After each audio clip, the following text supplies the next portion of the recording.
नमस्कार, आप देख रहे हैं विंद फर्स्ट और मैं हूं आपके साथ तनु भदौरिया। अयोध्या के राम मंदिर में हुए उस शर्मनाक चंदा चोरी घोटाले के बाद जिसने देश के 140 करोड़ राम भक्तों के दिल को छलनी कर दिया था, अब राम मंदिर ट्रस्ट के भीतर एक बहुत बड़ा ऐतिहासिक प्रशासनिक फेरबदल हुआ है। एक ऐसा फेरबदल जिसने सीधे इस पूरे घोटाले की नींव को हिलाकर रख दिया है। इस महा घोटाले के बीच ट्रस्ट के सबसे कद्दावर चेहरे यानी महामंत्री चंपत राय और सदस्य अनिल मिश्रा की विदाई हो चुकी है। उनका इस्तीफा स्वीकार कर लिया गया है। आज कहानी है राम मंदिर के उस नए कप्तान की जिसे इस दलदल को साफ करने के लिए खुद राष्ट्रीय स्वयंसेवक संघ और ट्रस्ट ने चुना है। नाम है कृष्ण मोहन और वो इंसान जिन्होंने खुद इस चोरी को पकड़ने के लिए जाल बिछाया। आज के इस स्पेशल एक्सप्लेनर में हम सबसे पहले बात करेंगे कि आखिर कौन है कृष्ण मोहन, उन्होंने पद संभालते ही क्या बड़े खुलासे किए हैं और कैसे उनकी एक शिकायत ने राम मंदिर के भीतर चल रहे मोजों में नोट छिपाने वाले सिंडिकेट का भंडाफोड़ किया। राम मंदिर ट्रस्ट की बेहद अहम बैठक में 73 वर्षीय कृष्ण मोहन को सर्वसम्मति से ट्रस्ट का नया अंतरिम महामंत्री नियुक्त किया गया। जब तक नए महामंत्री का चुनाव नहीं होता तब तक मंदिर की पूरी व्यवस्था, सुरक्षा और संचालन का जिम्मा अब इन्हीं के कड़क हाथों में होगा। जरा समझिए कि कृष्ण मोहन का बैकग्राउंड कितना मजबूत है। कृष्ण मोहन भारतीय वन सेना IFS के 1978 बैच के एक बेहद ईमानदार और कड़क अधिकारी रहे। वे महाराष्ट्र कैडर में एडिशनल प्रिंसिपल चीफ कंजर्वेटर के बड़े पद से साल 2012 में रिटायर हुए। परमाणु वैज्ञानिक का अनुभव है।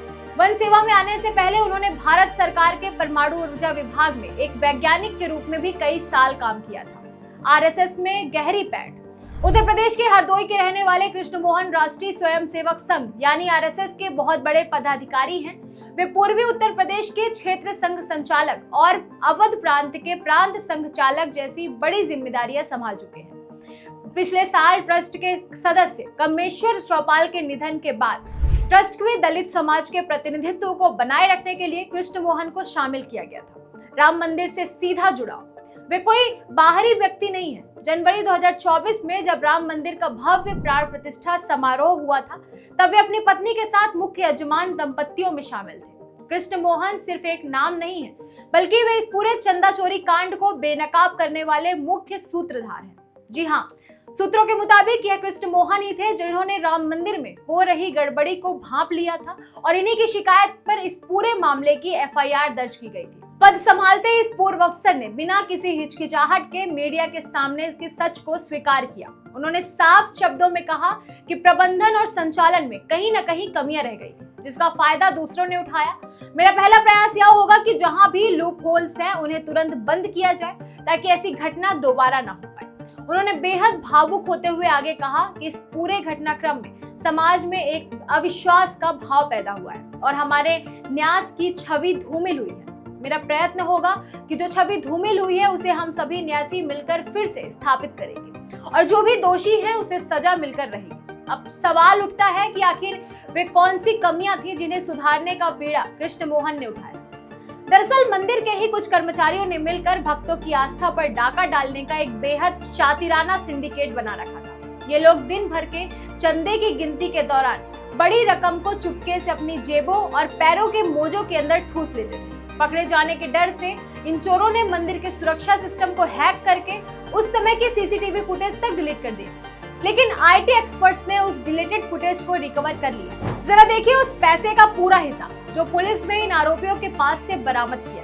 अब तक कुल 79.85 लाख कैश और भारी मात्रा में सोना चांदी जब्त हो चुका है। अविनाश शुक्ला सबसे बड़ा हिस्सा इसके पास से निकला, 20.39 लाख रुपए। इतना ही नहीं, इसके पास से 11-21 अमेरिकी डॉलर, सोने की 2 चेन और एक अंगूठी और चांदी जैसी धातुएं भी मिली है। करुणेश पांडे, इसके कब्जे से 18.7 लाख की बरामदी हुई है। अनुकल्प मिश्रा, इसके पास से 16.82 लाख रुपए मिले हैं और लवकुश मिश्रा, इस आरोपी से 14.25 लाख रिकवर किए गए हैं। रमाशंकर मिश्रा, इसके पास से 7.32 लाख रुपए बरामद हुए। मनीष यादव, इसके हिस्से में 2 लाख मिले और रमाशंकर यादव, इसके पास से 1 लाख की नकदी मिली है। यह लिस्ट इस बात का सबूत है कि मंदिर के भीतर किस स्तर का अंधेर गर्दी का खेल चल रहा था। इस महा घोटाले की आंच जैसे ही ऊपर तक पहुंची तो नैतिक जिम्मेदारी लेते हुए चंपत राय ने पिछले महीने ही अपना इस्तीफा दे दिया था, जिसे सोमवार की बैठक में आधिकारिक तौर पर स्वीकार कर लिया गया। ट्रस्ट के कोषाध्यक्ष स्वामी गोविंद देव गिरी महाराज ने बताया कि चंपत राय इस बात से बेहद दुखी थे और उन्होंने खुद कहा कि जब तक दोषियों को सजा नहीं मिल जाती उनका पद पर रहना ठीक नहीं है। लेकिन कहानी यहीं खत्म नहीं होती। इस मामले की जांच कर रही एसआईटी 15 जुलाई के बाद एक नई एफआईआर दर्ज कर सकती है। चर्चाएं तेज है कि इस नए मुकदमे में पूर्व महासचिव चंपत राय, ट्रस्टी डॉक्टर अनिल मिश्रा और मंदिर प्रशासन के सहायक गोपाल राव को भी लापरवाही या मिलीभगत के आरोपों के तहत नामजद किया जा सकता है। 22 जुलाई को ट्रस्ट की दोबारा बैठक होने वाली है और तब तक एसआईटी की अंतिम रिपोर्ट भी सामने आ जाएगी। लाखों करोड़ों राम भक्तों की गाढ़ी कमाई और उनकी अगाध श्रद्धा को मोजों में भर कर ले जाने वाले इन चोरों को समाज कभी माफ नहीं करेगा। लेकिन राहत की बात यह है कि अब कमान कृष्ण मोहन जैसे कड़क, ईमानदार और प्रशासनिक तजुर्बा रखने वाले व्यक्ति के हाथ। उम्मीद है कि वे न सिर्फ इन चोरी को पाताल से भी ढूंढकर सजा दिलवाएंगे, बल्कि राम मंदिर ट्रस्ट की धूमिल हुई छवि को भी साफ करेंगे। इस पूरे बड़े बदलाव पर और नए महामंत्री कृष्ण मोहन की प्राथमिकताओं पर आपकी क्या राय है? क्या आपको लगता है कि राम मंदिर की खोई हुई साख वापस लौट पाएगी? हमें नीचे कमेंट बॉक्स में अपनी राय जरूर बताएं और इस महा घोटाले से जुड़ी हर खबर के लिए जुड़े रहिए विंध्य फर्स्ट के साथ। धन्यवाद।